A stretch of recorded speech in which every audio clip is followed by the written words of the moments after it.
नवीद ने कई बार अली को कॉल करने की कोशिश की, मगर उसने हर बार कॉल रिजेक्ट कर दी। नवीद के लिए सदमा नाकाबिले बर्दाश्त था। जो गुनाह उसने किया ही नहीं था, उसकी सजा पा रहा था। उसका प्यारा दोस्त उसे अपनी इज्जत का लुटेरा समझ रहा था। क्या ही अच्छा होता कि वो अली को पहले ही सब कुछ बता चुका होता तो ये नौबत ना आती। मगर मुकद्दर का लिखा कौन मिटा सकता है। ये बदनामी तो उसकी तकदीर में लिखी थी, मगर वो इस बदनामी के साथ जीना नहीं चाहता था।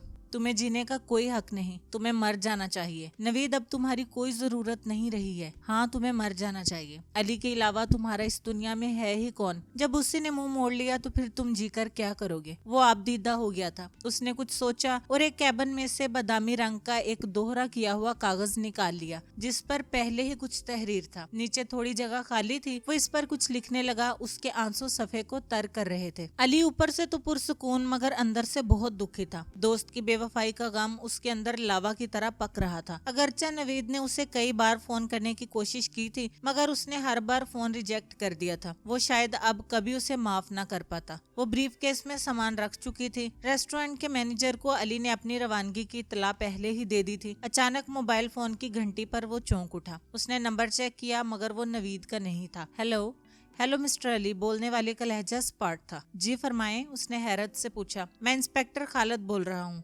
दरअसल बात यह है कि आज मंगोरा रोड पर बदकिस्मती से एक शख्स का एक्सीडेंट हो गया है। एक्सीडेंट बहुत गंभीर था, इसीलिए वो शख्स मौका पर ही दम तोड़ गया। उसकी जेब से जो सेल फोन बरामद हुआ है, उस पर एक्सीडेंट से कुछ देर पहले आपका ही नंबर मिलाया गया था। इसके अलावा उसकी जेब से एक कार्ड बरामद हुआ है, जिसके मुताबिक वो एक IT ऑफिसर था। वो कांप कर रह गया। उस शख्स का नाम नवीद मंजूर है। ये सुनकर उसके पांव तले से जमीन निकल गई। इंस्पेक्टर अपनी बात आगे बढ़ाते हुए बोला, मिस्टर अली, क्या मैं पूछ सकता हूँ कि आपका इस शख्स से क्या रिश्ता था? उसने इंस्पेक्टर के सवाल का कोई जवाब ना दिया। उसकी आंखों से आंसू बहने लगे। समीना उसे हैरत से तक रही थी। वो कुछ समझ नहीं पा रही थी। माफ कीजिएगा, मैं आपसे कुछ पूछ रहा हूँ। इंस्पेक्टर ने अली को दोबारा मुखातब किया।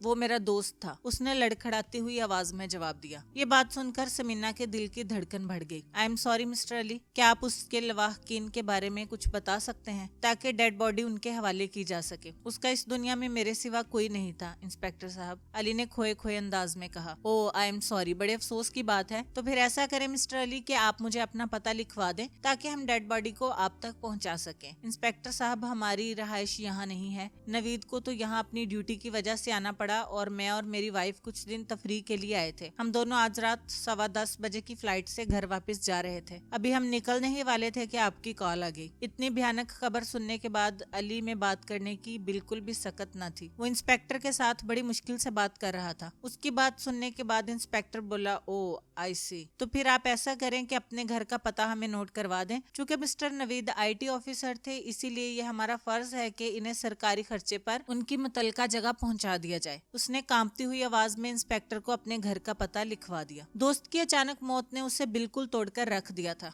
मगर नफरत की एक लहर फिर भी उसके दिलो दिमाग में मौजूद थी। उसने नवीद को अपनी आंखों से समीना के साथ जो दरिंदगी करते देखा था, वो उस मंजर को भुला नहीं पा रहा था। मगर दूसरी तरफ उसे अपने अजीज दोस्त की जुदाई का नश्तर भी बहुत गहरा लगा था। यही वजह थी कि वो अंदर से बिखर चुका था। तुम्हें ऐसा नहीं करना चाहिए था मेरे दोस्त, मुझे बिन बताए ही चल दिए। कुछ तो ख्याल किया होता कि तेरे जाने के बाद मेरा क्या हाल होगा। वो फूट फूट कर रो दिया। नवीद की कब्र पर फातिहा ख्वानी करने के बाद वो वापस घर चला आया। काम में उसका मन नहीं लग रहा था, इसीलिए आज चौथे दिन भी वो ऑफिस नहीं गया था। समीना पड़ोस में अपनी एक सहेली खातून नादिया के घर गई हुई थी। वो बेड पर लेटा यादों के लिहाफ में लिपटा हुआ था कि दफतन दरवाजे की घंटी बज उठी। वो शिकस्ता दिली से दरवाजे की तरफ बढ़ गया। जी फरमाइए, कौन है? साहब, आपके लिए खत है, बाहर से आवाज आई। मेरे लिए? उसने बड़बड़ाते हुए दरवाजा खोल दिया और खत लेकर वापस बेडरूम में आ गया। खाकी रंग के लिफाफे में मौजूद खत को उसने बाहर निकाल लिया। ये एक बादामी रंग का कागज था, जिस पर सुर्ख रोशनाई से कुछ तहरीर था। वो बिस्तर पर बैठकर पढ़ने लगा। मेरे प्यारे अली, मैं तुम्हें एक अहम हकीकत से आगाह करने के लिए खत लिख रहा हूँ। एक सच्चा दोस्त होने के नाते ये मेरा फर्ज है कि तुम्हें इससे आगाह करूँ। मैं भाभी पर इल्जाम तराशी नहीं करना चाहता, मगर ये हकीकत है कि उनके इरादे कुछ नेक नहीं। मुझे मालूम है कि तुम मेरी बात का यकीन नहीं करोगे, मगर यही हकीकत है। तुम्हारे बिजनेस के सिलसिले में कराची जाने के बाद भाभी ने कई बार मुझे मजबूर किया कि मैं उनसे لیکن تمہاری قسم علی میں نے ایسا کچھ نہ کیا اور اسے کرنے کی اجازت بھی نہیں دی، کیونکہ میں اتنا گرا ہوا انسان نہیں کہ ایک دوست کی عزت داغدار کروں۔ خود تم سے یہ سب کہنے کی ہمت نہیں ہوئی، اسی لیے خط لکھ دیا۔ مگر میرے دوست اب سوچ رہا ہوں کہ شاید یہ خط بھی تمہیں نہ دے پاؤں، کیونکہ میں تمہاری ہنستی کھیلتی زندگی کو برباد نہیں کرنا چاہتا۔ تمہارا مخلص دوست نوید۔ وہ جیسے جیسے خط پڑھتا گیا اس کی آنکھیں حیرت سے پھیلتی چلی گئیں۔ حاشیہ کے نیچے 2 دن بعد کی تاریخ لکھی ہوئی تھی۔ وہ وہاں سے پڑھنے لگا، آج کا دن شاید میری زندگی کا سب سے اذیت ناک دن ہے۔ تم آج اپنی پیاری بیوی کی باتوں میں آ کر مجھے گنہگار سمجھ بیٹھے ہو، کیونکہ تم نے اپنی آنکھوں سے آج مجھے تمہاری بیوی کے ساتھ، مگر جو تم نے دیکھا وہ قطعی سچ نہیں ہے، حقیقت اس کے برعکس ہے۔ وہ مجھے یہ سب کرنے کے لیے خود مجبور کر رہی تھی۔ میں جانتا ہوں کہ تم میرا یقین کبھی نہیں کرو گے، اگر میں قسمیں بھی کھاؤں تو شاید پھر بھی تم میرا یقین نہ کر سکو، کیونکہ تم ایک مرد پر تو شک کر سکتے ہو مگر ایک عورت پر نہیں، اور پھر وہ عورت تمہاری بیوی ہے۔ لیکن علی کیا میں ایسا کر سکتا ہوں؟ بس ایک بار اپنے دل سے پوچھ کر بتاؤ۔ یقیناً تمہارا دل یہی کہے گا کہ تمہارا دوست بے قصور تھا، لیکن اب تمہارے دل پر تمہاری بیوی کی محبت کا قبضہ ہے، اسی لیے شاید تمہارا دل بھی اب حقیقت کے ادراک سے قاصر رہے۔ تم نے بڑی آسانی سے مجھے خود سے دور تو کر دیا، مگر یہ نہیں کہ سوچا کہ میں تمہارے بغیر کیوں کر رہ پاؤں گا۔ بچپن سے جو اکٹھے رہتے آئے ہیں، اسی لیے اب تو عادت سی پڑ گئی ہے۔ علی میں کہا کرتا تھا کہ اگر میں تمہارے لیے کوئی قیمتی متاع پیش کر سکتا ہوں تو وہ میری جان ہے۔ اب وقت آ گیا ہے کہ تمہیں اپنی جان نذرانے کے طور پر پیش کر دوں۔ ویسے بھی اب جی کر کیا کروں گا؟ دوست تو کھو دیا جو زندگی تھا، اب اس بے روح زندگی کو جی کر کیا کروں گا؟ اسے ہی شاید تقدیر کا کھیل کہتے ہیں۔ اللہ حافظ میرے دوست، سدا خوش رہو۔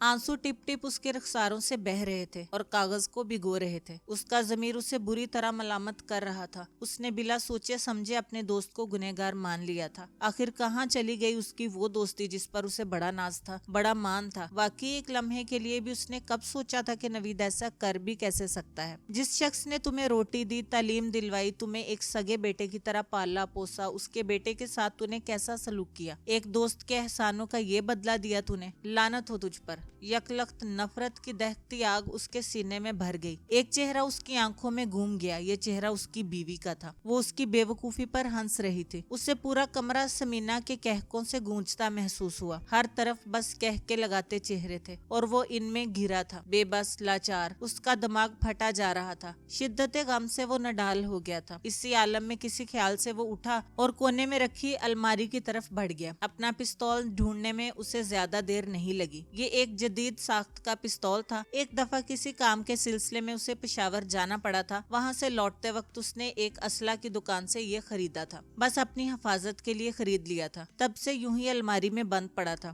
لیکن اب اسے محسوس ہوا جیسے اس کے استعمال کا وقت آ گیا ہو۔ اس کی آنکھیں غصے کی شدت سے سرخ ہو گئی تھی۔ یہ لیجیے آپ کی چائے، سمینا نے چائے کا کپ ٹیبل پر رکھتے ہوئے کہا۔ وہ کچھ نہ بولا۔ کوئی پریشانی ہے کیا؟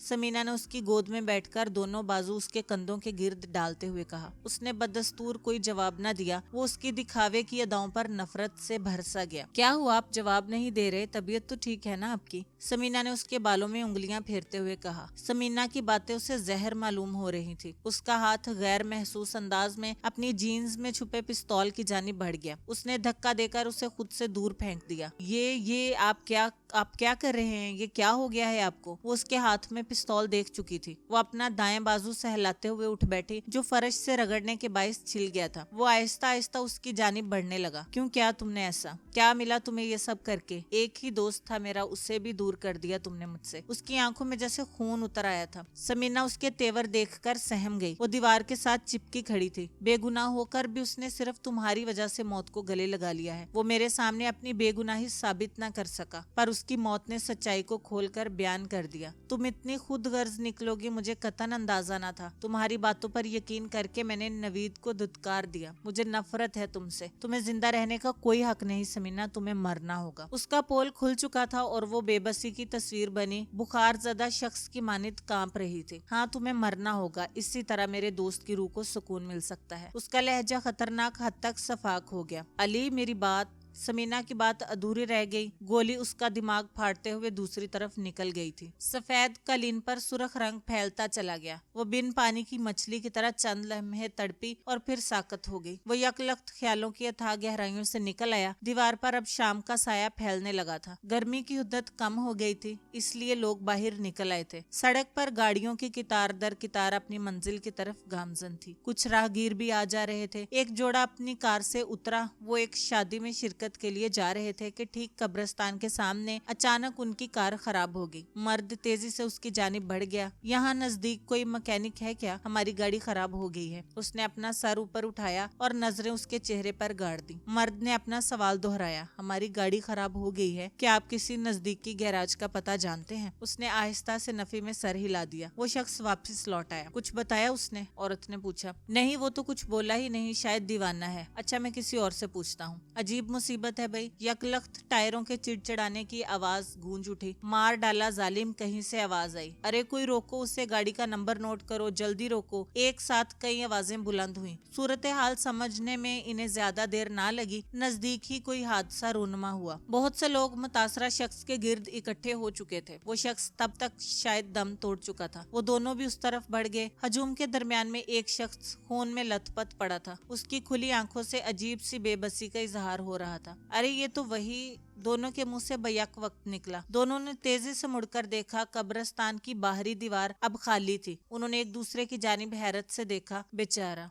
उनके मुंह से बेइख्तियार निकल गया।